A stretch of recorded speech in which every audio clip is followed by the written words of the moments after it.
nanti kelas A, B, C, D tolong dibikin foto bukti kehadiran untuk kuliah ya. Kemudian mohon perhatian adik-adik semua, selama saya presentasi silakan diperhatikan, nanti saya akan memberikan tanya jawab di akhir kuliah. Ya mungkin ya saya acak saja nanti memanggil namanya gitu ya. Oke, saya akan bagikan materinya.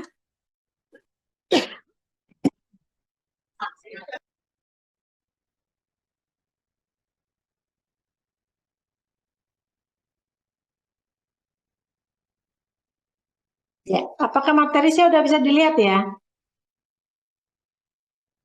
Bisa dong. Bisa ya. Oke, kita lanjut ke. Oke, saya ingin menyampaikan bahwa materi ini saya ambil dari materi kuliahnya Prof. Dr. Kumar dan Prof. Salwa ya. Saya ambil di internet. Kemudian saya intisarikan dan saya tambahkan dengan materi-materi lainnya, gitu ya. Jadi ini gabungan dari berbagai materi. Oke. Aduh, salah.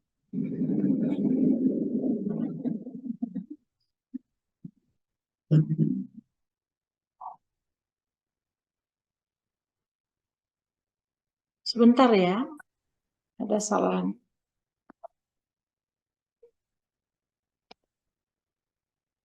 Maaf nih, saya salah ini saya. Ya, oke. Jadi pencernaan dan penyerapan karbohidrat untuk hewan monogastrik, misalnya anjing, kucing, babi, itu kan termasuk hewan yang monogastrik ya. Jadi untuk pencernaan di awal itu sangat juga ditentukan oleh adanya saliva ya di saluran mulutnya itu. Di situ adalah proses pencernaan yang pertama ya, dari makanan yang dimakan. Kemudian pencernaan juga terjadi pada saluran gastrointestinal, saluran perut dari hewan monogastrik. Jadi untuk penyerapan sari-sari makanan yang sudah dicerna itu terjadi di usus halus ya, terutama di jejunum. Usus halus itu ada 3 ya, duodenum, jejunum, ileum. Jadi jejunum ini merupakan bagian usus halus yang terutama fungsinya untuk menyerap sari-sari makanan yang sudah dicerna. Ya, nah kemudian untuk pencernaan dan penyerapan perbedaan antara non ruminan dengan ruminan. Yang bagian kiri itu non ruminan ya. Jadi karbohidrat CHO itu karbohidrat ya. Itu simbol dari karbohidrat. Karbohidrat dalam makanan setelah dicerna oleh melalui pencernaan secara fisik maupun enzimatis, karbohidrat itu akan diubah menjadi glukosa, ya. Kemudian glukosa itu akan diserap melalui usus halus. Selanjutnya dari usus halus dia akan disalurkan ke melalui pembuluh darah, ya, melalui pembuluh darah menuju ke jaringan-jaringan tubuh yang memerlukan energi. Sementara kalau untuk di ruminan, karbohidrat itu akan difermentasi oleh mikroba-mikroba yang ada di dalam saluran perutnya. Ya, kalau ruminan itu ada rumen, retikulum, omasum, dan omasum. Jadi di rumen itu paling banyak ada mikroba, ada bakteri di sana. Nah, karbohidrat yang masuk ke dalam saluran pencernaan ruminan itu akan difermentasikan oleh bakteri. Sehingga karbohidrat itu setelah difermentasi, dia akan menghasilkan asam lemak terbang. Ya, istilahnya asam lemak terbang gitu ya. Tapi di sini kalau kalian nanti membaca di literatur disebutnya sebagai asam lemak volatil. Ya. Nah, kemudian asam-asam lemak volatil ini akan masuk ke dalam saluran peredaran darah ya untuk selanjutnya nanti menuju ke jaringan untuk di metabolisme menghasilkan ATP. Nah, di sini coba kalian bandingkan ya bahwa sapi atau ruminan itu pakan utamanya adalah rumput ya, rumput dan sedikit konsentrat mungkin ya daun-daunan gitu. Tetapi kenapa berat badannya bisa mencapai ratusan gitu ya? Ratusan kilogram dibandingkan hewan-hewan monogastrik. Kenapa? Nah, nanti dari sini akan terjawab ya, betapa hewan ruminansia itu sangat efektif memanfaatkan karbohidrat yang berasal dari pakannya. Padahal pakannya itu kan sebagian besar rumput dan daun-daunan. Tetapi semua jenis karbohidrat yang ada di dalam rumput maupun daun-daunan itu semua bisa dimanfaatkan, diubah menjadi ATP. Ya, mohon adik-adik yang ikut kuliah di sini tolong di mute dulu biar nggak mengganggu nanti ininya. Ya, aduh, apa ini? Berubah terus ini. Maaf nih ya.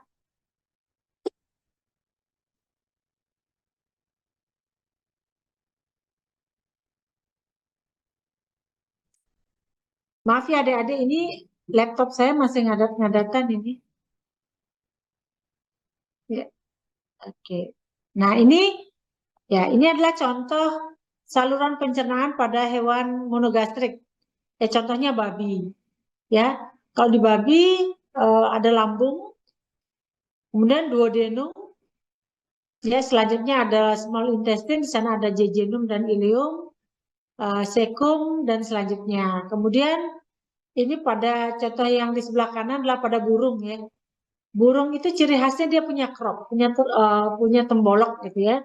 Kemudian ada proventriculus dan gisap. Gisapnya itu yang merupakan lambung yang sebenarnya. Kemudian ada duodenum dan selanjutnya.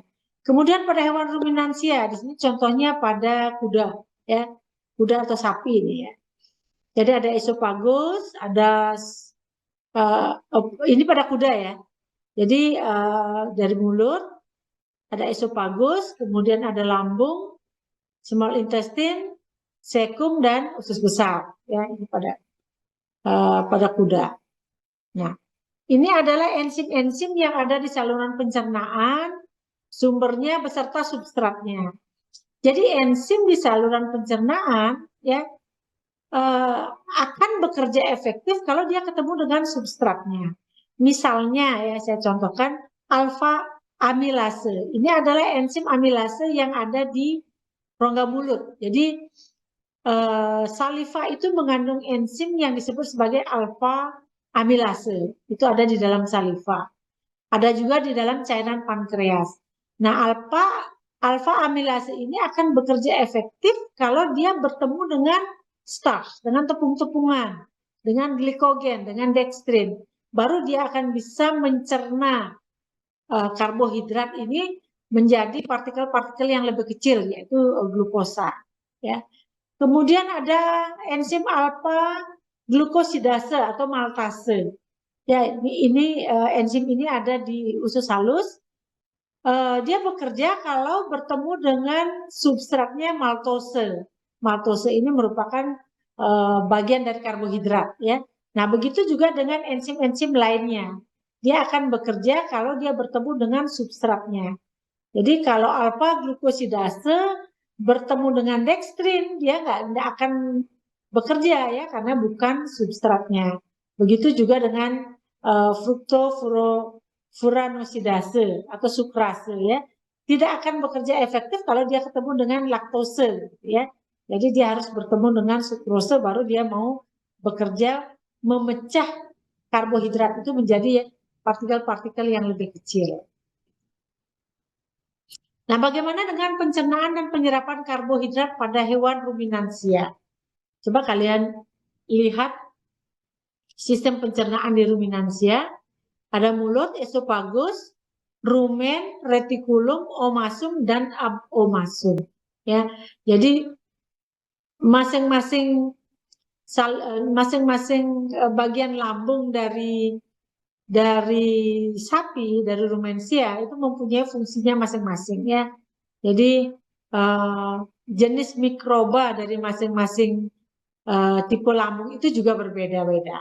Nah, jadi pakan yang dimakan oleh ruminansia ya sebelum jadi proses pencernaannya itu berlangsung dengan cara fermentasi.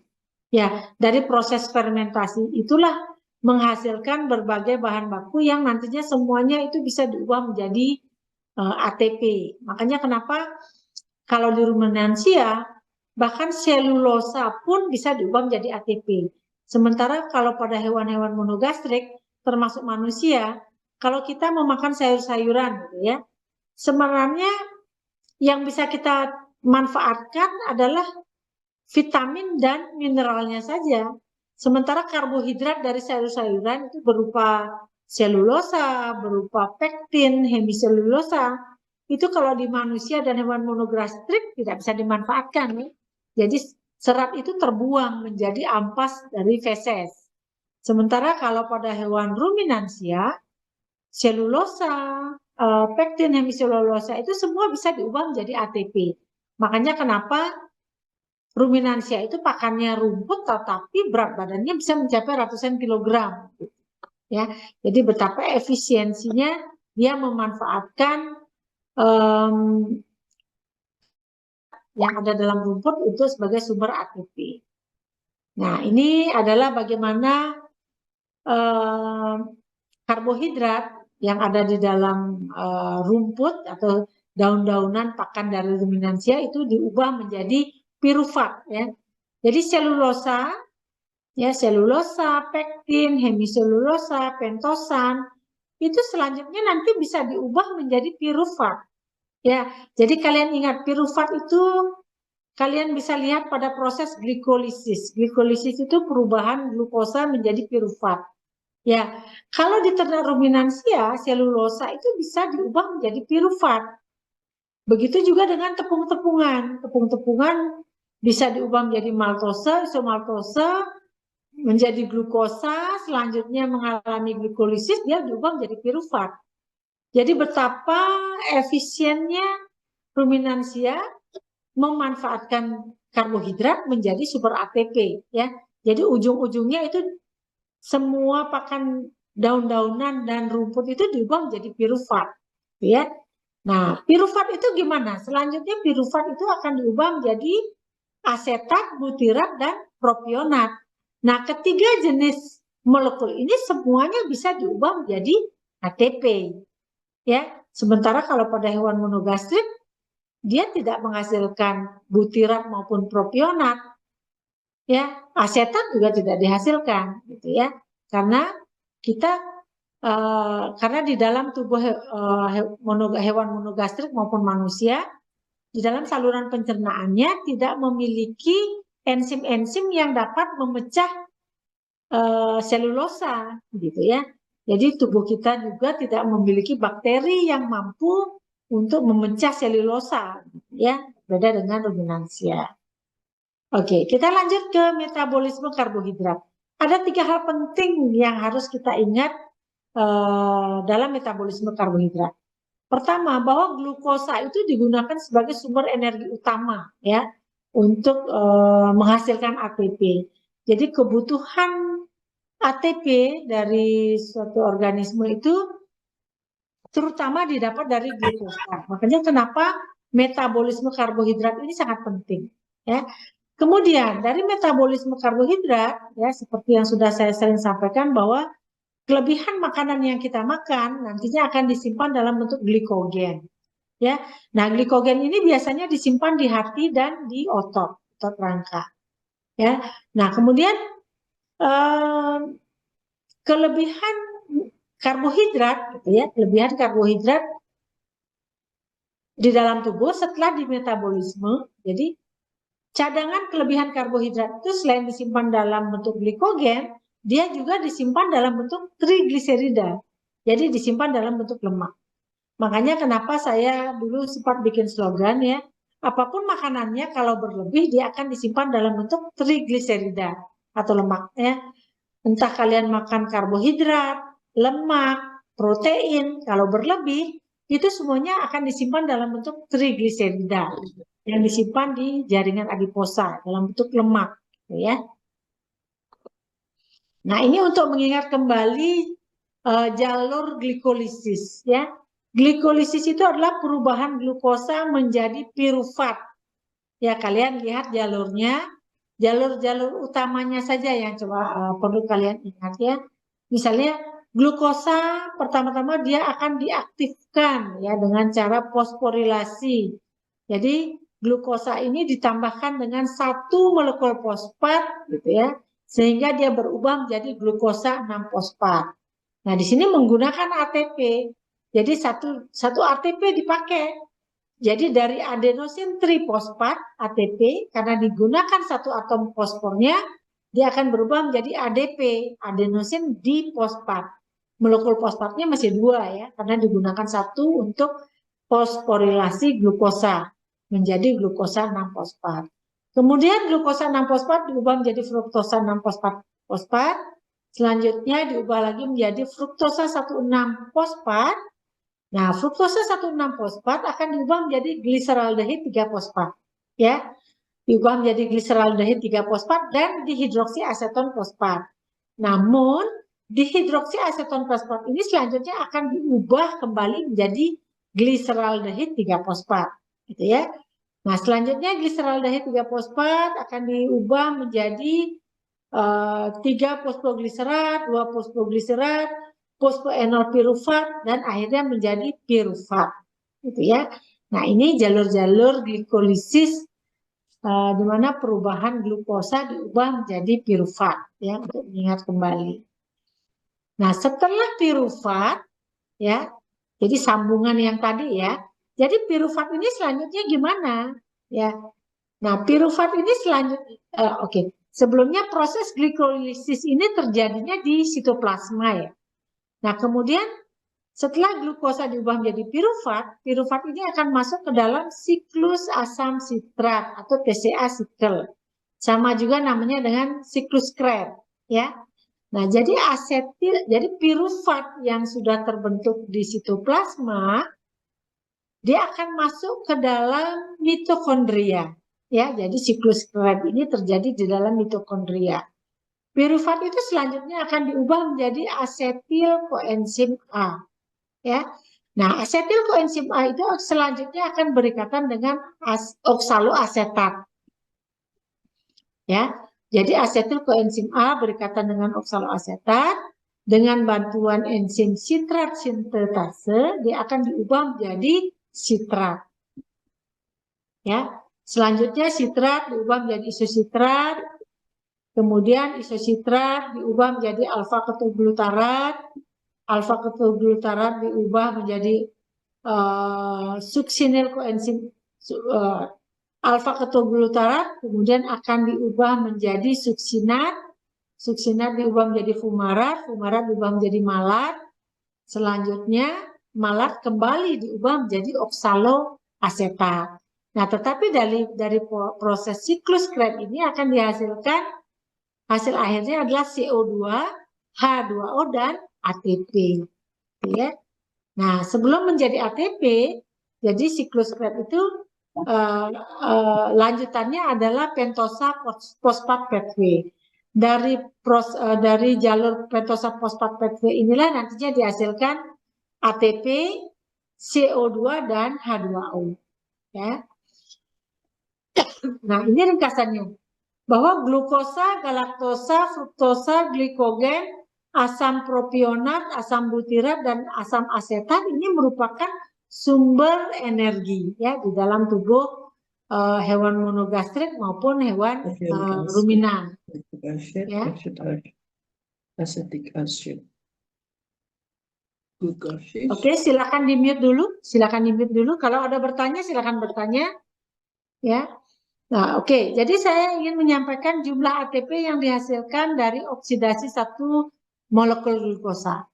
Ya, jadi proses glikolisis yang saya sampaikan tadi, ya proses perubahan glukosa sampai menjadi pirufat itu menghasilkan 10 ATP, ya. Nah, 10 ATP ini ternyata digunakan untuk kerja dari enzim heksokinase dan fruktokinase itu dia memerlukan 2 ATP. Sehingga total ATP yang dihasilkan dari proses glikolisis dari perubahan glukosa menjadi pirufat itu totalnya ada 6 ATP. Ya. Nah, kemudian pirufat untuk lanjut ke siklus asam sitrat ya hasil akhirnya dia menghasilkan 38 ATP. Nah, ini kalau siklus asam sitratnya terjadi secara aerob. Ya, kalau siklus asam sitratnya itu menggunakan oksigen untuk prosesnya, dia akan menghasilkan 38 ATP. Tetapi sebaliknya kalau siklus asam sitrat itu terjadi secara anaerob, jadi tanpa menggunakan oksigen, dia hanya menghasilkan 2 ATP. Ya, jadi betapa efisiennya kalau siklus Krebs itu berlangsung secara aerob. Jadi dengan adanya oksigen, ya. Berbeda dengan kalau kita lagi lari maraton atau lari sprint, gitu ya. Itu kita kan memerlukan ATP dalam jumlah banyak dan dalam waktu cepat, ya. Sementara laju pernafasan kita tidak seefektif pada saat kita bernafas biasa, ya.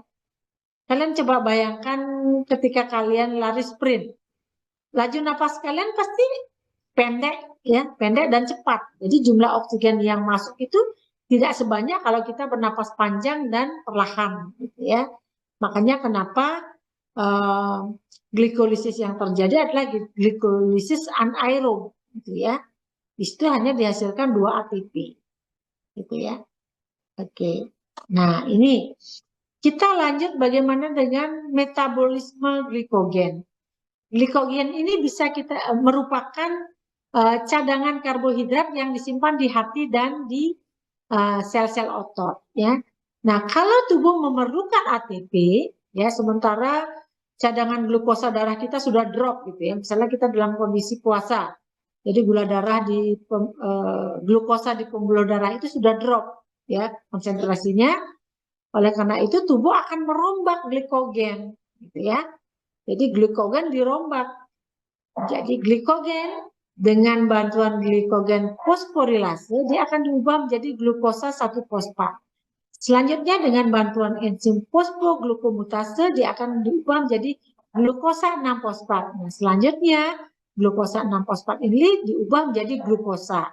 Glukosa selanjutnya akan masuk ke peredaran darah sehingga kadar glukosa hewan tersebut bisa naik kembali, ya. Oke. Nah, glukosa 6-fosfat dia bisa diubah menjadi glukosa kemudian masuk ke pembuluh darah kalau proses glikogen metabolismenya terjadi secara aerob. Sementara kalau terjadi secara anaerob, glukosa 6-fosfat itu diubah menjadi pirufat, ya. Kemudian terjadi glikolisis secara anaerob, ya. Makanya hasil akhirnya adalah laktat, pirufat itu akan diubah menjadi laktat, ya. Sementara kalau proses aerob, ya, jadi pirufat itu nantinya akan diubah menjadi asetil koenzim A, ya. Nanti silakan kalian ingat-ingat lagi di materi tentang metabolisme karbohidrat, ya. Jadi ingat glikolisis secara anaerob, jadi pirufat diubah menjadi laktat, jadi asam laktat. Makanya kenapa ketika kalian lari maraton, kenapa kalian cepat lelah atau pegel badannya, gitu ya, lelah, merasa kelelahan, itu disebabkan karena tubuh kita melakukan glikolisis secara anaerob, gitu ya.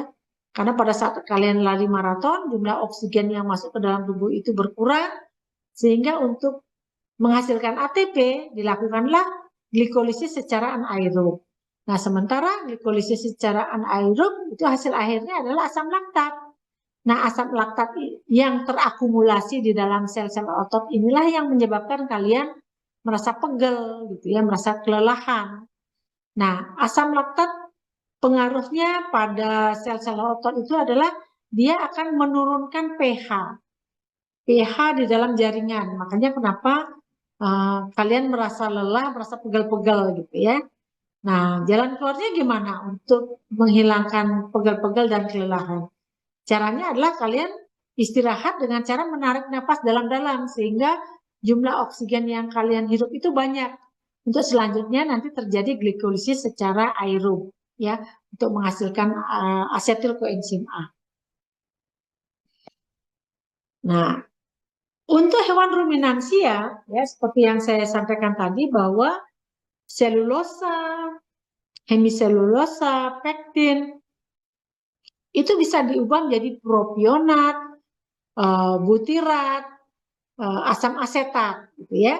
Nah, di dalam ruminansia, ya, ternyata propionat itu bisa diubah menjadi glukosa, ya.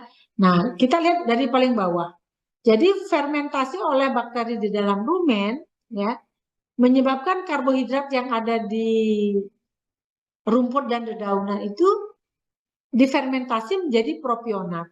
Nah, propionat ini selanjutnya akan diubah menjadi suksinil koenzim A, ya, ya, ya. Jadi dia masuk ke dalam mitokondria, ya.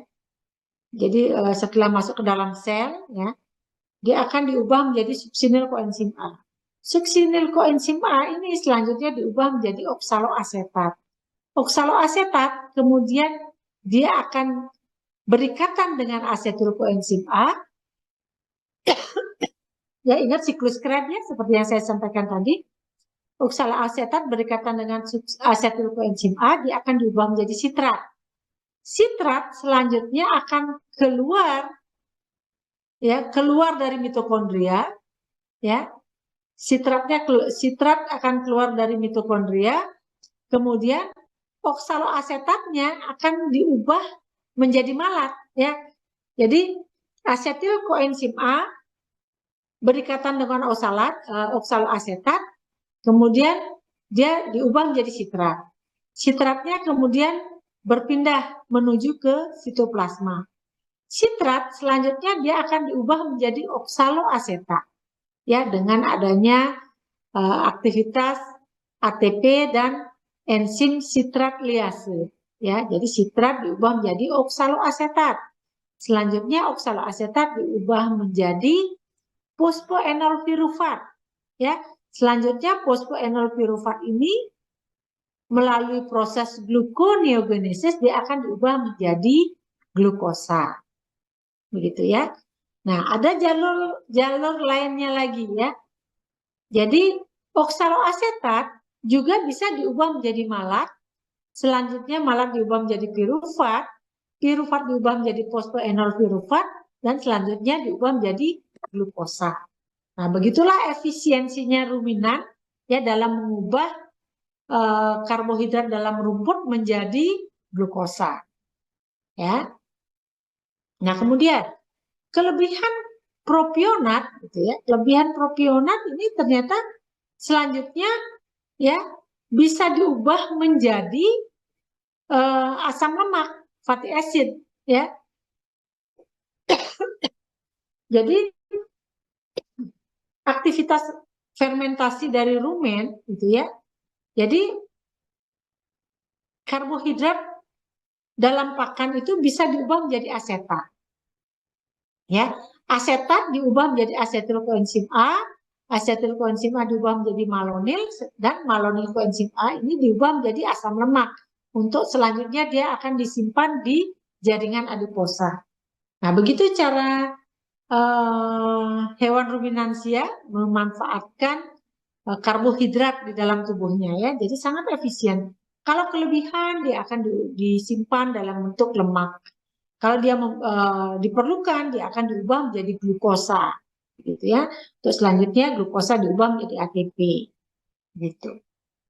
Ya. Sampai di sini adik-adik, apakah ada yang mau ditanyakan? Silahkan ya kalau mau bertanya.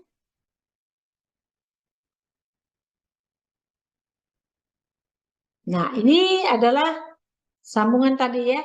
Jadi butirat juga bisa diubah menjadi asetil koenzim A. Ya, jadi dari atas 3 hidroksibutirat atau butirat ya, dia akan diubah menjadi asetoasetat. Asetoasetat akan diubah menjadi asetoasetil koenzim A. Selanjutnya dia akan diubah menjadi asetil koenzim A. Jadi butirat bisa diubah menjadi asetil koenzim A. Nah, ingat asetil koenzim A ini adalah bahan baku untuk nanti selanjutnya dia akan masuk ke siklus Krebs, ya. Nah, siklus Krebs ini nantinya akan menghasilkan ATP, gitu ya. Jadi butirat bisa diubah menjadi asetil koenzim A. Asetil koenzim A ini nantinya merupakan cikal bakal untuk proses pembentukan ATP. Ya. Nah, oke, kita lanjut dengan gluconeogenesis. Ya, jadi gluconeogenesis itu adalah molekul non karbohidrat yang diubah menjadi glukosa melalui berbagai jalur anabolisme. Kalau dulu saya mendefinisikan sebagai proses pembentukan glukosa dari bahan baku yang bukan berasal dari karbohidrat, ya. Jadi bahan bakunya contohnya adalah asam amino, ya, terutama adalah asam amino glukogenik atau disebut juga sebagai asam amino ketogenik, ya. Kemudian bisa berasal dari laktat dan gliserol. Ingat, gliserol ini asalnya dari lemak, ya. Jadi ingat, triasil gliserol. Triasil gliserol itu artinya ada 3 asam lemak dan 1 gliserol. Makanya kenapa disebut dengan triasil gliserol.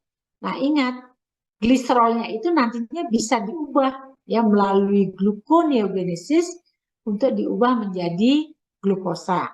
Tetapi kalau saya bertanya pada kalian, apakah lemak itu bisa diubah menjadi glukosa? Ada nggak yang bisa jawab? Silakan, ada yang mau mencoba menjawab, apakah lemak atau triasil gliserol itu bisa diubah menjadi glukosa? Silakan, ada yang mau menjawab? Ini orangnya ada semua nggak ya? Saya Ibu panggil. menjawab. Ya, silakan sebutkan nama siapa. Silakan. Nama saya Ovela Legra, dok, dari Ya, kelas T. ya. Jadi seingat saya lemak itu bisa diubah jadi glukosa lagi. Kalau nggak salah nama prosesnya gluconeogenesis yang kayak di PowerPoint ini, dok. Oke, jadi begini. Maaf ya, Dek, ya. Tadi itu adalah pertanyaan jebakan. Dalam artian gini, kalau lemak itu nama lainnya adalah triasil gliserol. Dia berikatan antara 3 asam lemak, 3 asil ya, dengan gliserol. Kalau dia dalam kondisi berikatan dalam bentuk triasil gliserol, dia nggak bisa diubah menjadi glukosa melalui gluconeogenesis. Tetapi ketika dia sudah dipecah menjadi 3 asil dan gliserol, bagian gliserolnya saja yang bisa diubah menjadi glukosa melalui proses gluconeogenesis, gitu ya. Jadi kalau dalam bentuk lemak gitu ya, jadi segemuk-gemuknya hewan gitu ya. Jadi lemaknya itu tidak bisa diubah menjadi glukosa, ya. Jadi kalau seekor hewan itu dia kelaparan dalam waktu lama, dia akan memanfaatkan badan-badan keton sebagai pengganti glukosa, gitu ya. Jadi lemaknya nggak bisa diubah menjadi glukosa, ya. Yang bisa diubah adalah bagian gliserolnya. Jadi pada hewan yang berpuasa akan terjadi proses yang namanya lipolisis. Jadi pemecahan molekul-molekul lemak, ya. Jadi lemaknya akan dirombak, ya. Lemak dari jaringan adiposa itu akan dirombak sehingga dia akan dipecah menjadi 3 asam lemak dan gliserol. Nah, gliserolnya inilah yang nanti akan masuk ke jalur gluconeogenesis untuk selanjutnya dia diubah menjadi glukosa, gitu ya. Nanti silakan dibaca-baca lagi materi yang terdahulu ya. Oke, saya lanjut. Jadi gluconeogenesis ini hanya terutama terjadi di organ hati dan ginjal, ya. Karena ada enzim-enzim yang diperlukan ada di sana. Gitu. Nah, proses gluconeogenesis ini penting ya, karena pada hewan-hewan yang sedang berpuasa atau dalam kondisi kelaparan atau pada pasien-pasien penderita diabetes mellitus yang tidak terkontrol, itu kadar glukosanya sangat drop, sangat jatuh gitu ya, sangat rendah konsentrasinya di darah. Sementara sel-sel otak, sel-sel eritrosit, sel-sel jaringan lainnya semua memerlukan glukosa sebagai bahan baku ya. Jadi terutama sel-sel otak dan sel-sel eritrosit itu hanya bisa memanfaatkan glukosa dan benda-benda keton saja sebagai sumber energinya gitu ya. Dia tidak bisa menggunakan bahan lain sebagai sumber energi. Makanya kenapa tubuh itu perlu melakukan proses gluconeogenesis. Ya. Kemudian proses gluconeogenesis ini bisa terjadi kalau ada stimulasi dari hormon glukagon dan kortisol. Ya. Nah, ini proses gluconeogenesis. Ya. Jadi kita lihat paling atas. Jadi tadi di slide sebelumnya kan sudah disebutkan bahan baku dari gluconeogenesis itu apa? Ada laktat, ya, ada gliserol, ada asam amino glukogenik, ya. Nah, ketiga bahan baku tersebut, laktat, gliserol, asam amino glukogenik, itu selanjutnya akan diubah menjadi pirufat, ya. Nah, pirufat ini selanjutnya akan diubah menjadi oksaloasetat. Ya, kalau dalam kondisi normal, ya, kondisi normal, pirufat itu seharusnya dia akan masuk ke dalam siklus Krebs. Ya, dia akan diubah dulu menjadi asetil koenzim A, kemudian masuk siklus Krebs, kemudian dia akan menghasilkan ATP. Tapi pada proses kelaparan atau fasting, ya, pirufat itu akan masuk ke jalur, jadi langsung dia akan diubah menjadi oksaloasetat, ya. Nah, oksaloasetat ini selanjutnya akan diubah menjadi fosfoenol pirufat. Fosfoenol pirufat inilah nantinya bergabung sesama fosfoenol pirufat, kemudian dia akan membentuk glukosa, gitu ya. Ya, mudah-mudahan bisa dipahami sampai di sini, ya. Nah, bagaimana dengan gluconeogenesis dari asam amino ya? Jadi asam-asam amino glukogenik itu yang mana aja gitu. Jadi asam amino glukogenik itu adalah semua asam amino kecuali leusin dan lisin. Ya, jadi diingat ya, kecuali leusin dan lisin. Dia bukan asam amino glukogenik. Nah, proses gluconeogenesis dari asam amino ini terjadi dengan cara pemindahan gugus amino. Jadi ingat kalian pada mata kuliah metabolisme protein ya. Jadi di sana dijelaskan ada proses pemindahan gugus amino dari satu asam amino ke asam amino lainnya dengan cara transaminasi dan deaminasi. Deaminasi adalah pemutusan gugus amino dari suatu asam amino. Sementara transaminasi adalah pemindahan gugus amino ke asam amino lainnya. Ya. Ya. Jadi gugus aminonya itu dipindahkan sehingga asam aminonya itu nantinya diubah menjadi oksaloasetat. Ya, oksaloasetat itu selanjutnya akan diubah menjadi fosfoenol pirufat akan diubah menjadi glukosa, gitu ya. Nah, untuk proses gluconeogenesis dari asam amino dia membutuhkan koenzim ya. Jadi koenzim ini bahan bakunya adalah dari vitamin B. Ya. Oke, kita lanjut dengan proses ketogenesis. Proses ketogenesis ini nanti akan menghasilkan badan-badan keton ya. Jadi proses ketogenesis ini proses pembentukan badan-badan keton di dalam tubuh, di mana badan-badan keton ini selanjutnya akan digunakan sebagai sumber energi ya, terutama untuk sel-sel otak, ginjal maupun sel-sel eritrosit. Ya, jadi keton itu apa? Badan-badan keton itu apa?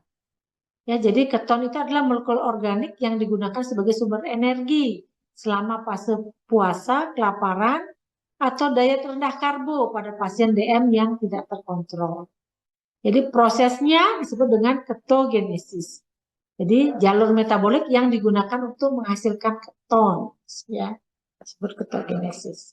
Nah, keton itu apa? Keton itu adalah proses beta oksidasi yang memicu terbentuknya asetil koenzim A. Jadi tolong diingat kembali materi kuliah terdahulu ya. Kenapa disebut beta oksidasi? Kenapa proses glikolisis itu disebut juga sebagai proses beta oksidasi? Ya. Jadi kalian ingat molekul karbohidrat itu kan tersusun dari banyak atom karbon, ya. Banyak atom karbon. Ya, ada gugus aldehid, ada gugus apa lagi? Masih ingat enggak karbohidrat tersusun dari gugus apa saja? Struktur molekulnya. Ada yang masih ingat? Oke, nanti silakan dibaca-baca lagi ya. Jadi proses beta oksidasi itu adalah proses pemutusan dua atom karbon dalam rantai karbohidrat. Makanya disebut sebagai beta karena atom karbon yang diputus itu jadi setiap dua atom karbon itu akan diputus ya untuk proses glikolisis. Jadi makanya kenapa atom karbon yang kedua itu disebut sebagai beta, gitu ya. Nah prosesnya itu disebut sebagai beta oksidasi. Ya, setiap pemutusan dua atom karbon dari rantai karbohidrat itu selanjutnya akan masuk proses glikolisis yang akan menghasilkan asetil koenzim A. Ya. Nah, kapan terjadi proses pembentukan keton body? Ya, jadi keton body ini terbentuk karena asetil koenzim A itu tidak bisa digunakan dalam jalur beta oksidasi. Jadi koenzim A itu ya tidak bisa dia masuk ke jalur beta oksidasi, tidak bisa dia masuk ke jalur siklus Krebs. Kenapa? Karena hewan itu dalam kondisi berpuasa, jadi kekurangan karbohidrat. Ketika hewan kekurangan karbohidrat di dalam tubuhnya itu tidak akan terbentuk oksaloasetat. Di mana oksaloasetat ini ya perannya dia akan berikatan dengan asetil koenzim A masuk ke siklus Krebs, selanjutnya dia akan diubah menjadi sitrat, gitu ya. Jadi koenzim A, asetil koenzim A itu nggak punya pasangan, gitu ya, nggak ada pasangannya. Jadi karena oksaloasetat nggak ada. Kenapa oksaloasetat nggak ada? Karena nggak ada karbohidrat, ya. Nah, selanjutnya asetil koenzim A ini karena dia tidak bisa masuk ke siklus Krebs, sehingga asetil koenzim A ini akan diubah menjadi badan-badan keton, gitu ya. Nah ini saya cerita tentang kasus pasien penderita diabetes mellitus tipe 2.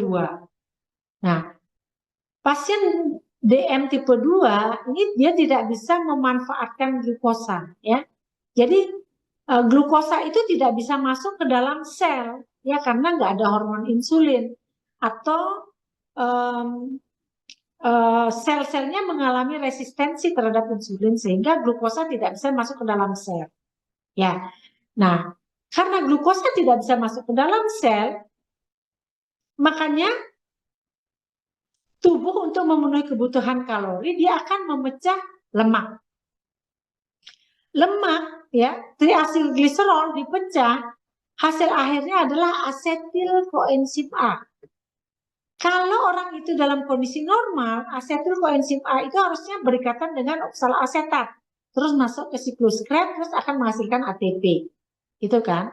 Tapi karena dia penderita diabetes mellitus, glukosa nggak bisa masuk ke dalam sel, akibatnya apa? Akibatnya sel tidak bisa menghasilkan oksaloasetat, sehingga asetil koenzim A tidak bisa masuk ke dalam siklus Krebs.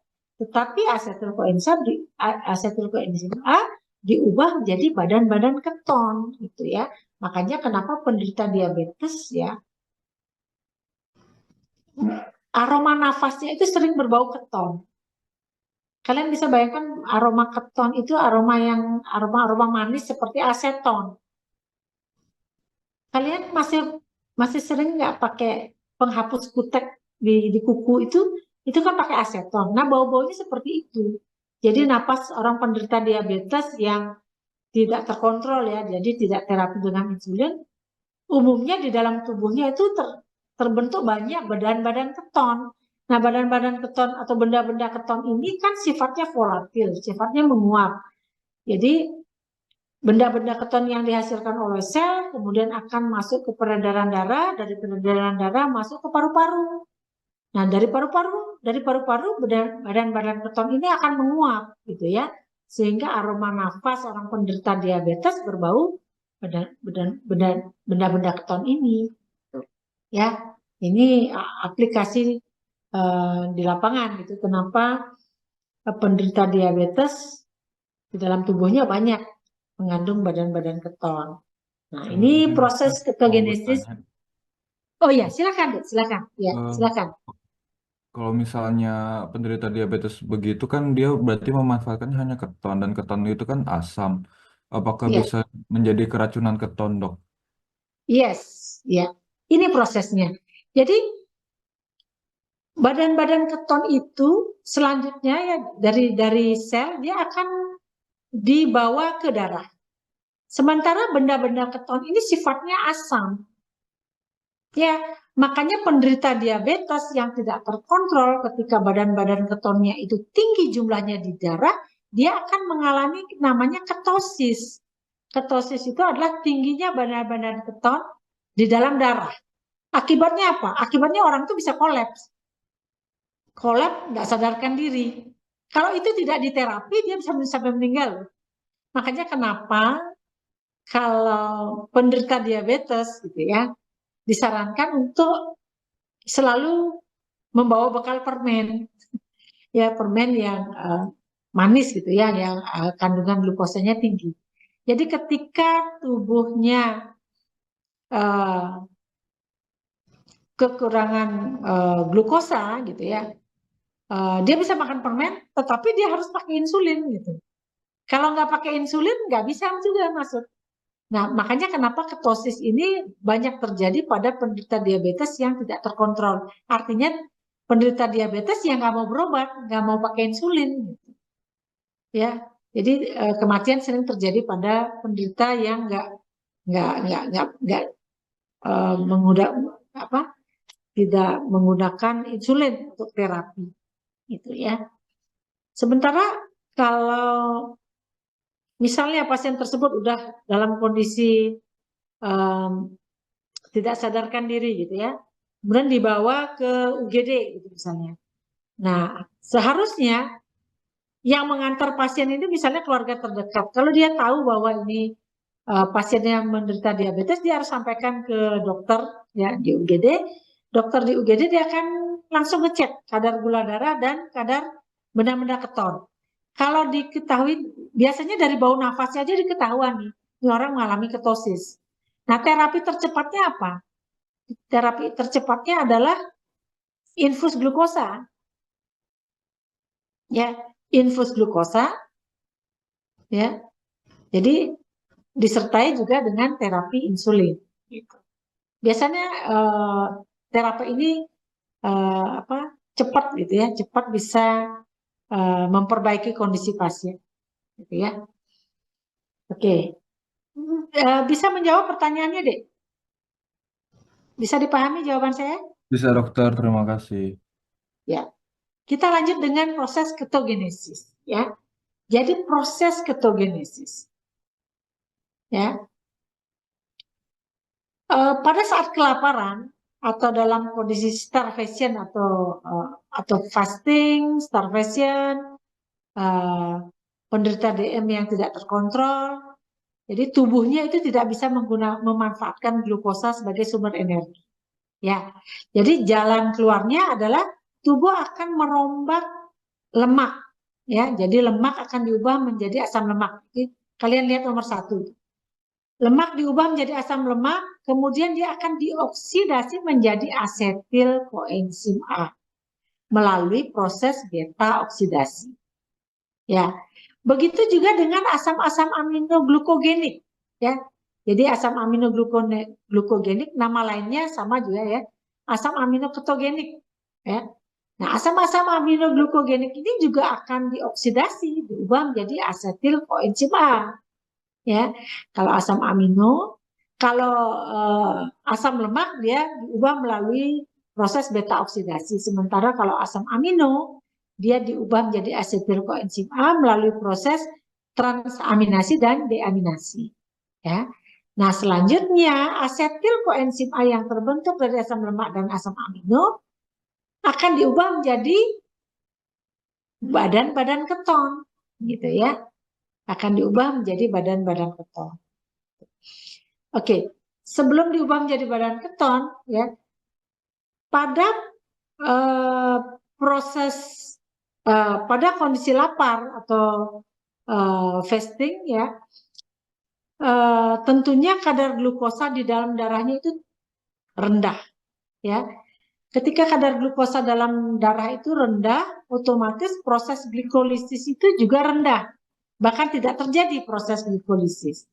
Ketika proses glikolisis itu tidak terjadi, di sana tidak terbentuk oksaloasetat. Ya. Nah, ketika tidak ada oksaloasetat, jadi asetil koenzim A ini nggak bisa berikatan dengan oksaloasetat, tidak bisa berlangsung proses siklus asam sitrat, gitu ya. Nah, oleh karena itu tubuh men-switch jalurnya, jadi tidak ke jalur siklus Krebs. Jadi asetil koenzim A ini langsung diubah menjadi oksaloasetat. Ya, selanjutnya oksaloasetat ini akan diubah menjadi fosfoenol pirufat.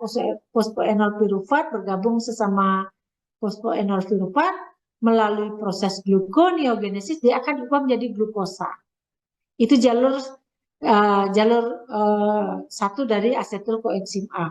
Jalur yang kedua, nah karena asetil koenzim A ini nggak bisa masuk ke dalam siklus asam sitrat, ya, kenapa dia nggak bisa masuk? Karena nggak ada oksaloasetat, gitu ya. Nah karena nggak ada oksaloasetat, asetil koenzim A melalui proses ketogenesis dia akan diubah menjadi badan-badan keton. Badan-badan keton itu ada 3, ya. Jadi ada asetoasetat, beta hidroksibutirat, dan aseton. Nah, selanjutnya badan-badan keton ini akan dibawa ke pembuluh darah. Dari pembuluh darah dia akan dibawa ke seluruh jaringan yang memerlukan energi, ya. Nah, ini proses ketogenesis.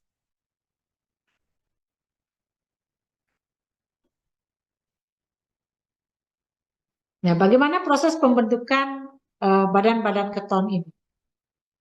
Keton bodies ada 3, asetoasetat, beta hidroksibutirat, dan aseton.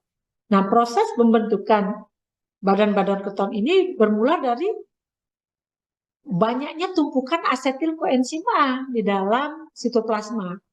Ya, jadi sesama asetil koenzim A dia akan bergabung, ya, membentuk asetoasetil koenzim A. Selanjutnya asetoasetil koenzim A bergabung lagi dengan koenzim A, membentuklah dia asetoasetat. Selanjutnya asetoasetat akan diubah menjadi aseton dan beta hidroksibutirat, gitu. Ya, oke. Mengapa proses ketogenesis ini penting? Ya, jadi kalau orang atau hewan pada fase kelaparan, gitu ya, satu-satunya organ yang paling penting yang harus tetap mendapat suplai energi itu adalah otak.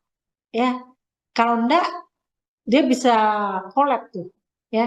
Jadi bagaimana caranya tubuh menyiapkan cadangan energi selain glukosa adalah dengan cara ketogenesis, jadi menyiapkan benda-benda keton. Jadi ingat ya, sel-sel otak itu bisa memanfaatkan glukosa dan benda-benda keton sebagai sumber energinya. Tetapi badan-badan keton ini nggak boleh digunakan seterusnya, ya, apalagi dalam jumlah banyak, gitu, ya, karena lambat laun dia akan menyebabkan keracunan. Nah, kenapa otot, otak, dan ginjal yang bisa melakukan proses ketogenesis? Karena ternyata di organ-organ tersebutlah memiliki enzim-enzim yang bisa memanfaatkan keton sebagai ATP, ya. Jadi proses ketogenesis itu bisa terjadi pada otot rangka, otak, dan ginjal. Kenapa? Karena organ tersebut memiliki enzim yang bisa mengubah keton menjadi ATP. Ya, memanfaatkan keton sebagai ATP. Kemudian proses ketogenesis ini penting untuk cadangan sumber energi utama ketika kadar glukosa darah rendah. Kemudian proses ketogenesis ini juga penting untuk menghambat penggunaan asam amino sebagai sumber energi utama. Kalian ingat ya bahwa asam amino itu sebenarnya peran utamanya adalah sebagai building block, sebagai struktur utama pembangun dari struktur tubuh gitu ya. Jadi dia bahan baku utama untuk pembentukan otot rangka, sistem organ, sistem imun, sistem hormon. Semuanya itu adalah bahan bakunya dari asam amino. Jadi akan sangat mubazir atau akan sangat berbiaya tinggi gitu ya. Kalau kita memanfaatkan asam amino itu untuk sebagai sumber ATP gitu. Jadi tubuh itu lebih mengutamakan glikogen atau glukosa dan lemak sebagai sumber energi utama gitu ya. Tapi kalau sudah kepepet banget gitu ya, orangnya udah nggak ada cadangan glikogen, glukosa darahnya rendah, jadi mau nggak mau asam amino dari jaringan organnya itu yang akan direduce untuk menghasilkan glukosa untuk memenuhi kebutuhan otak gitu ya. Makanya kenapa orang diabetes mellitus ya yang nggak terkontrol, yang nggak mau berobat, yang awalnya dari gemuk ya, lama-lama jadi pertama-tama lemaknya yang dirilis ya. Jadi terus terjadi lipolisis ya. Lipolisis yang terus-menerus menghasilkan asetil koenzim A tinggi. Asetil koenzim A tinggi menghasilkan badan keton gitu ya. Kalau kebanyakan dia semaput, kolek, kadang mengalami ketosis. Kemudian kalau tubuhnya masih bisa memanfaatkan lemak gitu ya, jadi mungkin orang itu masih rajin olahraga sehingga badan-badan ketonnya bisa dirilis, jadi nggak sampai semaput. Nah, kalau cadangan lemaknya sudah habis, orang itu juga masih bandel nggak mau berobat, akhirnya apa? Asam aminonya yang akan dirilis, akan dirombak melalui proses apa namanya? Apa namanya? Ada yang tahu namanya apa? Proses pemecahan asam amino. Ada yang tahu? Proses katabolisme dari protein menjadi asam amino diubah menjadi glukosa apa namanya? Oke, biar kalian penasaran nanti silahkan dicari ya. Minggu depan nanti saya tanyakan kembali. Ya, jadi saya lanjut. Jadi proses penting kenapa ketogenesis bertanya, Dok. penting? Ya, silakan. Ini kan karena tadi pembahasannya itu mengenai kalau semisal yang pertama digunakan itu kan karbohidrat, setelah Ya, itu cadangan lemak, kalau ya, memang tidak ada itu baru menggunakan asam amino dari otot itu sendiri. Nah, ya. kenapa justru beberapa yang saya lihat, bahkan ini teman saya sendiri pernah mengalami, dia orangnya Ya, cukup sering olahraga, Dok. Terus ya. kisaran terakhir kali dia ngecek badannya itu kisaran lemak tubuhnya kisaran 20%. Lalu dia Hmm. merubah pola olahraganya yaitu dengan lebih banyak olahraga kardio yaitu lari. Kenapa Hmm. malah eh, mengalami penurunan massa lemak tapi juga mengalami penurunan massa otot, Dok? Nah, kalau seperti itu, kita nggak bisa melihat dari sisi langsung proses perombakan ya. Nah, kalau sampai massa lemaknya turun, massa ototnya turun, artinya apa? Suplainya mungkin kurang. Di sini kan tetap ada keseimbangan kalori ya. Kalau olahraganya keras gitu, olahraga kardio, tapi suplai energinya kurang gimana? Suplai nutriennya kurang, ya jelas dong dirombak semua, lemak dirombak, asam amino juga dirombak. Karena tubuh kan memerlukan energi gitu. Paham maksudnya, Dek? Jadi keseimbangan energi itu kan dipengaruhi oleh jumlah nutrisi yang masuk dan jumlah energi yang digunakan, gitu kan?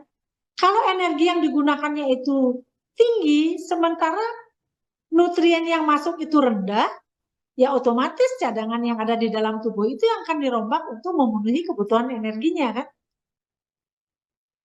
Kebayang nggak? Misalnya kalian melakukan intermittent fasting, gitu ya, intermittent fasting, jadi jumlah kalori yang masuk tentunya akan berkurang, kan? Sementara pada saat kalian melakukan intermittent fasting, gitu, misalnya kalian karena apa ya? Karena terlalu bersemangat ingin menurunkan berat badan, kalian melakukan olahraga berat. Misalnya olahraga kardio dengan cara lari sprint gitu misalnya. Nah, otomatis jumlah kalori yang dipakai untuk lari itu kan tinggi. Ya, kalau kalori ini tidak didapat dari nutrisi yang dia makan, dia diambil dari mana coba? Pastinya dia rombak dulu dari lemak. Kalau dari lemak tidak mencukupi, dia rombak juga dari asam amino gitu.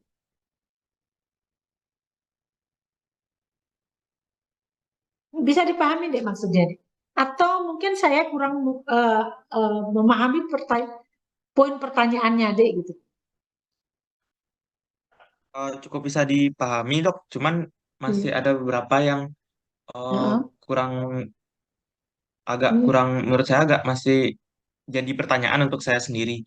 Karena kan Iya sih. eh, Heeh.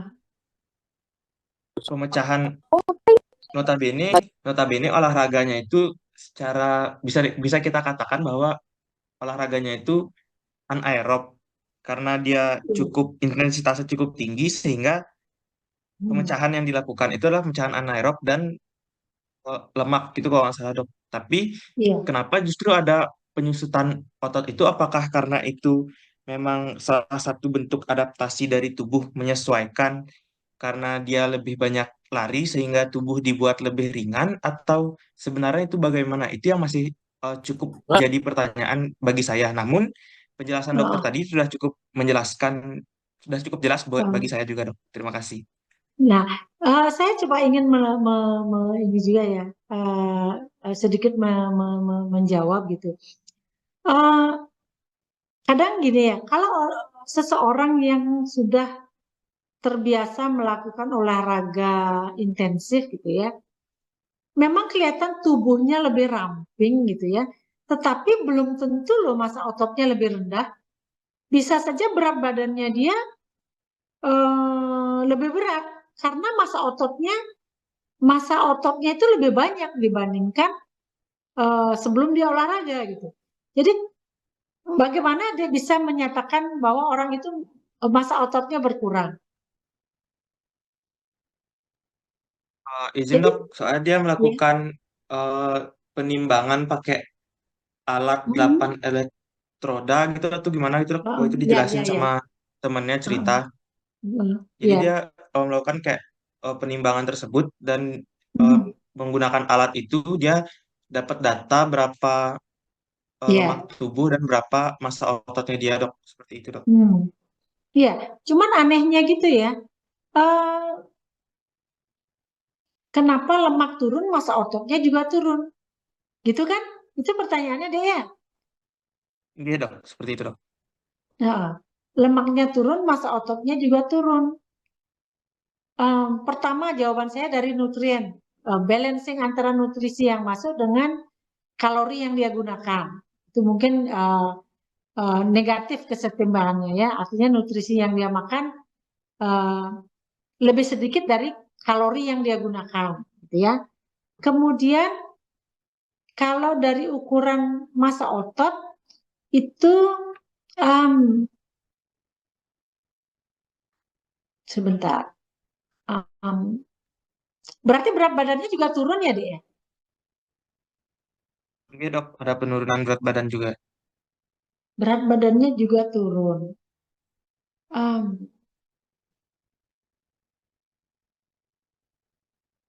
Nah, ini kan terjadi pada orang yang sehat, bukan orang diabetes kan?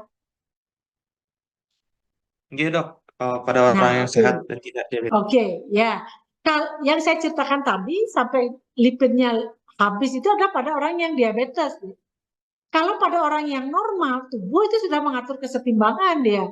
Nggak mungkin dia akan berikan eh, lemaknya sampai habis begitu, enggak. Dia kan orang sehat, jadi tetap ada kesetimbangan gitu. Berapa jumlah lemak dan berapa jumlah asam amino yang harus dia rilis untuk memenuhi kebutuhan energinya gitu. Tapi poin pentingnya adalah nutrien yang dia konsumsi mungkin lebih sedikit dari kalori yang dia gunakan, itu aja sih poinnya ya. Jadi kalau untuk jumlah lemak dan asam amino mungkin karena dia orang sehat gitu ya, enggak. Jadi tubuh sudah melakukan homeostasis, kesetimbangan gitu. Nggak mungkin lemaknya dihabiskan sekali baru seperti orang kena DM gitu loh. Nggak seperti itu kayaknya regulasinya ya. Biasanya di tempat-tempat nge-gym itu memang ada alat ya.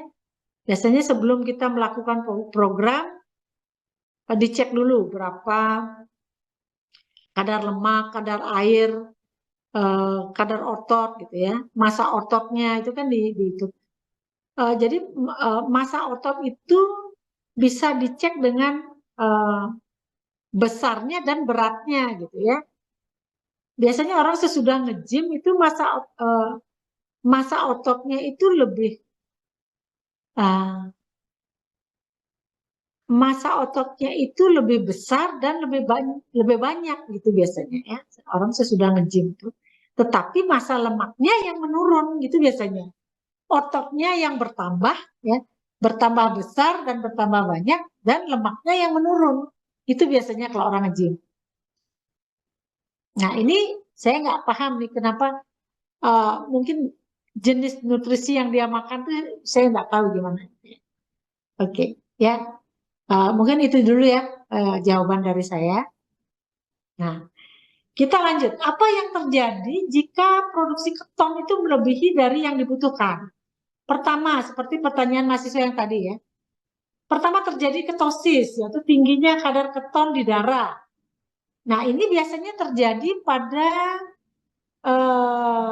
ternak ruminan pada awal-awal laktasi, ya, baru habis melahirkan, kemudian dia dalam fase menyusui, ya. Jadi seorang peternak tuh, yang mungkin nanti ketika kalian jadi dokter hewan bisa memberikan informasi pada peternak gitu ya.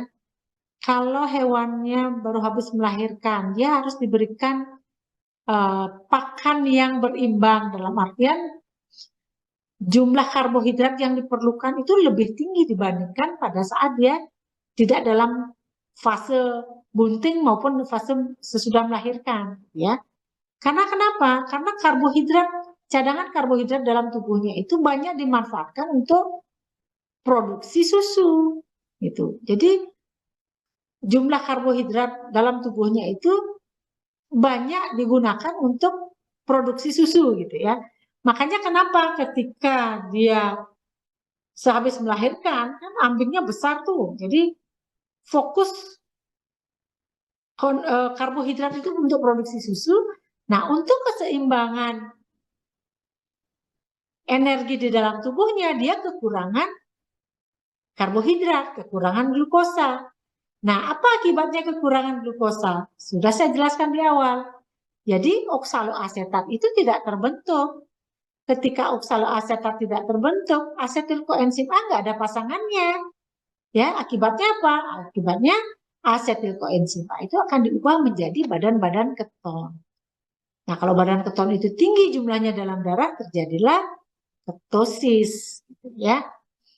Nah, kemudian pada domba di akhir kebuntingan, ya, maupun kebuntingan yang berulang itu juga sering mengalami ketosis. Sama ini masalah pakan aja sih, ya. Jadi seorang peternak harus paham nih, setiap fase kehidupan ternaknya tuh dia harus tahu jenis komposisi pakan yang harus diberikan itu seperti apa, gitu ya. Itu harus dia paham. Gitu ya. Kemudian ketosis itu terjadi juga pada pasien atau hewan-hewan yang mengalami diabetes. Nah, ketoasidosis ya.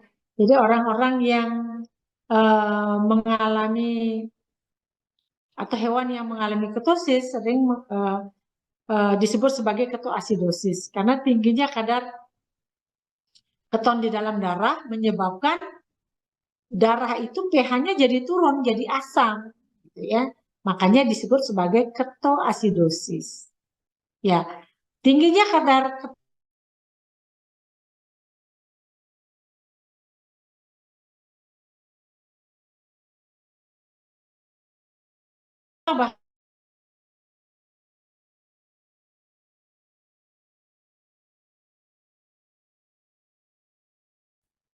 Nah, pengobatannya gimana? Pengobatannya hanya dengan cara infus glukosa, gitu ya. Ini bukan untuk orang yang diabetes ya. Untuk orang diabetes bisa ya. Jadi untuk menyeimbangkan pH di dalam darah bisa diberikan dengan glukosa. Dengan penambahan glukosa, pH darah itu bisa dinetralkan kembali ya. Menjadi pH 7,2 sampai 7,4. Nah, untuk PowerPoint selanjutnya ini adalah materi-materi awal untuk kalian mengingat kembali proses metabolisme ya. Jadi ini silakan dibaca sendiri bahwa metabolisme itu ada dua, ada katabolisme, ada anabolisme, bahwa proses glikolisis itu terjadi di sitoplasma, kemudian proses siklus asam sitrat itu terjadi di mitokondria, itu silakan nanti kalian baca sendiri ya. Nah ini ringkasannya, ringkasan bahwa lemak, lipid, karbohidrat, protein itu ya, ketika di metabolisme ya, semuanya ini akan diubah menjadi asetil koenzim A gitu ya. Jadi ketiga bahan makanan ini, lemak, karbohidrat, protein, ketika dia di metabolisme, di katabolisme ya, dia akan diubah menjadi asetil koenzim A. Selanjutnya asetil koenzim A ini akan berikatan dengan oksaloasetat dan akan masuk ke dalam TCA cycle atau siklus asam sitrat.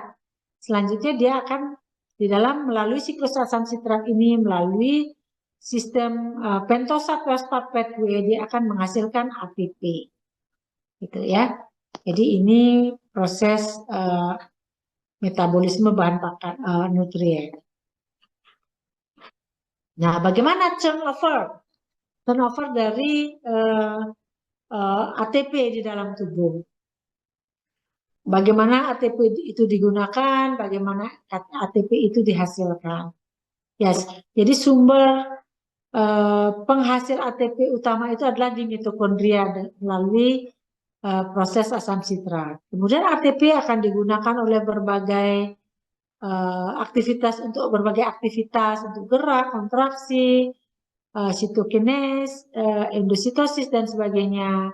Kemudian ATP juga digunakan untuk proses anabolisme, ya proses pertumbuhan, untuk sekresi hormon, sekresi enzim, kemudian untuk disimpan dalam bentuk otot, dalam bentuk trigliserida, kemudian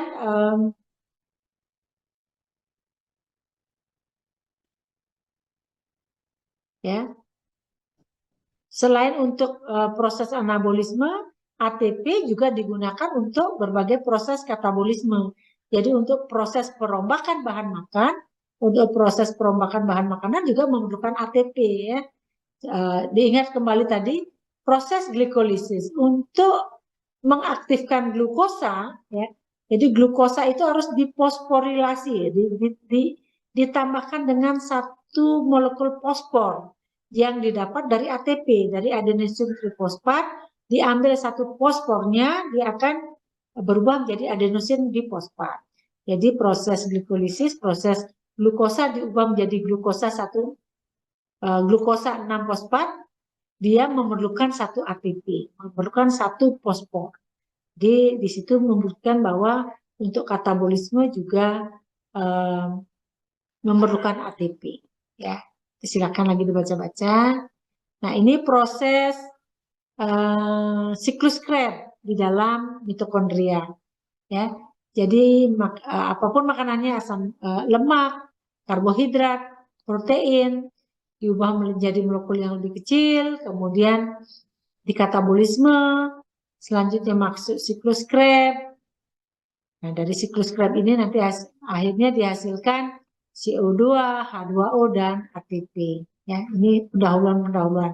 Nah, ini silakan kalian baca-baca sendiri ya. Ya, nah, ini ya tugas paper untuk masing-masing kelompok di kelas ya. Jadi di kelas A itu kan ada 2 kelompok ya, yang tugas mengerjakan paper untuk hewan monogastrik dan ruminansia. Jadi silakan kelas A membuat paper dan PowerPoint tentang metabolisme nutrien asam amino ya, metabolisme nutrien asam amino atau protein pada hewan monogastrik dan ruminansia. Jadi satu kelompok mengerjakan di monogastrik, satu kelompok mengerjakan di ruminansia. Begitu juga dengan kelas B, C, dan D. Ya. Oke, mungkin itu saja dari saya. Terima kasih atas perhatiannya.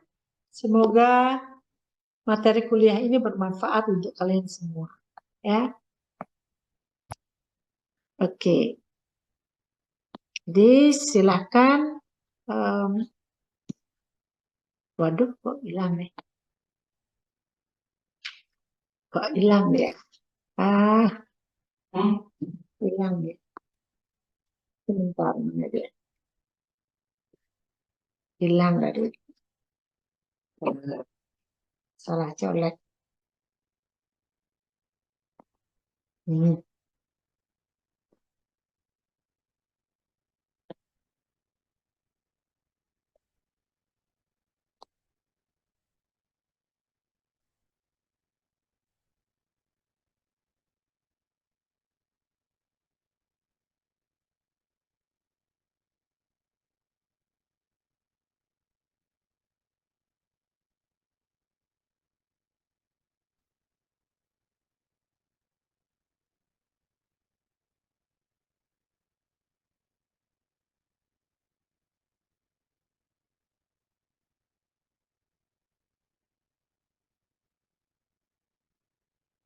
Halo semua. Maaf ya, tadi saya terlempar keluar.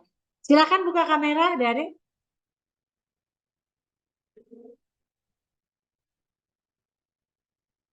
Silakan buka kamera semua.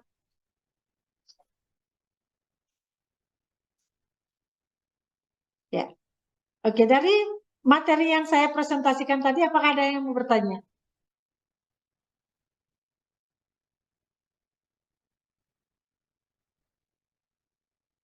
Ada yang mau bertanya? Aduh, kenapa lagi? Ya, ada yang mau bertanya? Kalau nggak ada yang bertanya, saya yang bertanya. Oke. Jadi pertanyaan saya, kenapa asetil koenzim A diubah menjadi badan-badan keton? Kenapa? Siapa yang coba mau jawab? Izin dok, mencoba menjawab. Ya, sebutkan namanya Dok, siapa? Ya. Nicholas dok, Oke, Nicholas. Ya. karena tidak ada oksaloasetat. Ya, oke, sip. Betul. Ya. Jadi karena nggak ada oksaloasetat, karena orang itu kelaparan, nggak ada glukosa yang masuk, asetil koenzim A nggak berikatan dengan oksaloasetat, sehingga nggak bisa masuk ke siklus Krebs dia. Jadi dia pakai jalur lain ya. Asetil koenzim A dia akan diubah menjadi badan-badan keton, atau dia akan diubah menjadi fosfoenol pirufat. Fosfoenol pirufat dia akan diubah menjadi glukosa, gitu. Jadi kalian kalau kelaparan jangan khawatir ya. Aduh, kalau saya nggak makan nasi sehari nih, itu saya mati gitu. Enggak lah. Ya, masih banyak jalur tuh. Masih banyak jalur. Paling enggak kalau kalian puasa, misalnya puasa sebelum Ramadan gitu ya. Jam 5 sore udah lapar. Jadi aman aja karena tubuh kalian bisa melakukan proses yang namanya apa? pada saat puasa memanfaatkan bahan baku yang bukan dari karbohidrat untuk jadi glukosa, apa nama prosesnya? Gluconeogenesis, dokter. Ya, sip, gluconeogenesis gitu. Jadi pada saat kalian puasa, proses yang terjadi gluconeogenesis. Gitu. Ya. Terus pertanyaan satu lagi, kenapa tuh sapi kok bisa sampai ratusan kilo berat badannya? Apa efisiensi metabolisme yang dia lakukan? Mungkin izin mencoba menjawab, dok. Jadi Ya. lansia itu bisa gimana ya bilangnya, mencerna selulosa dan juga Mhm.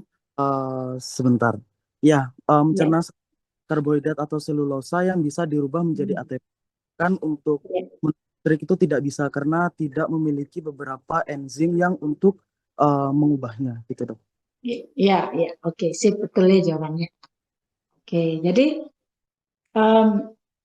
kalian sebagai dokter hewan nanti kalau ditanya, kenapa sih sapi itu kok berat badannya bisa ratusan kilogram, padahal makannya kan cuma rumput gitu. Jadi nanti kalian bisa jawab gitu. Betapa kalau karbohidrat oke lah dia bisa diubah menjadi glukosa langsung jadi ATP, kalau kelebihan bisa diubah menjadi lemak. Tetapi selulosa bisa juga diubah menjadi propionat, butirat, dan asetat. Di mana ketiganya ini bisa diubah menjadi glukosa sebagai bahan baku, sebagai sumber energi. Ya, jadi beruntung banget tuh si ruminan. Jadi di rumennya banyak ada bakteri. Bakterinya itulah yang memiliki enzim yang bisa mengubah selulosa menjadi propionat. Tapi kalau di manusia nggak bisa. Jadi kalian kalau banyak makan sayur nanti BAB-nya jadi banyak. Karena apa? Karena selulosa ini kebuang. Gitu. Ya, tapi serat itu penting banget loh. Karena kenapa? Pertama kita jadi nggak cepat lapar. Karena dia ngembang di usus, jadi nggak cepat lapar. Kedua, dia akan mengikat kolesterol, mengikat lemak-lemak jahat. Kebuang melalui feses. Gitu. Ketiga, untuk yang diet bagus tuh. Keempat, dia akan menyapu bersih sisa-sisa kotoran yang ada di sepanjang usus halus dan usus besar. Makanya orang yang rajin makan sayur jarang tuh kena kanker kolon. Orang yang suka makan daging nih yang sering kena kanker kolon. Karena nggak ada yang sapu bersih itu. Jadi sisa-sisa protein yang nempel di jonjot-jonjotnya usus itu nanti itu membusuk, itu yang menjadi cikal bakal terjadinya apa ya namanya cikal bakal sel itu mengalami mutasi. Setelah mengalami mutasi dia menjadi sel-sel kanker. Tapi kalau kita rajin makan sayur, jadi permukaan usus kita dibersihkan tuh oleh serat-serat dari sayur yang kita makan. Gitu. Ya. Oke, adik-adik sampai di sini ada pertanyaan? Oke. Ya, ada. Ini juga ini nih. Ini Dit. Aduh. Ini. Aduh. Oh, pintu kain apa ente jende. Oh, semua. Oh, nama Oke. Saya mau nanya Waya. Waya besok gimana? Seminarnya jam berapa ya? Jam 8, dokter. Jam 8. Terus itu siapa sih yang ngomong nggak bisa di-mute dulu ya? Aduh. Nggak ada hubungan dengan ini. Absen semua dah. Iyo ti au nggak ti bara deh. Siapa orang ini? Siapa sebenarnya? Nanti infonya dikirim sama Waya ya, dokter. Nanti saya Iya. konfirmasi ulang, dokter. Oke, ya. Besok kita ketemu semua. Yoi, siap Oke, dong. adik-adik, Siap dong. Ya, kalau nggak ada pertanyaan, kita tutup dulu sampai di sini kuliahnya. Materi kuliah sudah saya kirim ke Korti ya. Kemudian tugasnya silakan dikerjakan. Nanti kita tentukan waktunya kapan kalian mau presentasi, silakan. Ya, kalau bisa presentasinya nanti offline ya, biar kita enak bisa diskusi. Oke, itu saja dari saya. Terima kasih atas perhatian kalian. Sampai jumpa lain kali. Oke, selamat malam. Silakan boleh keluar dari room. Terima kasih, Terima Dok. kasih, Dok. Oh, terima kasih dokter. Terima kasih dokter. Terima kasih, Dok. Ya, sama-sama.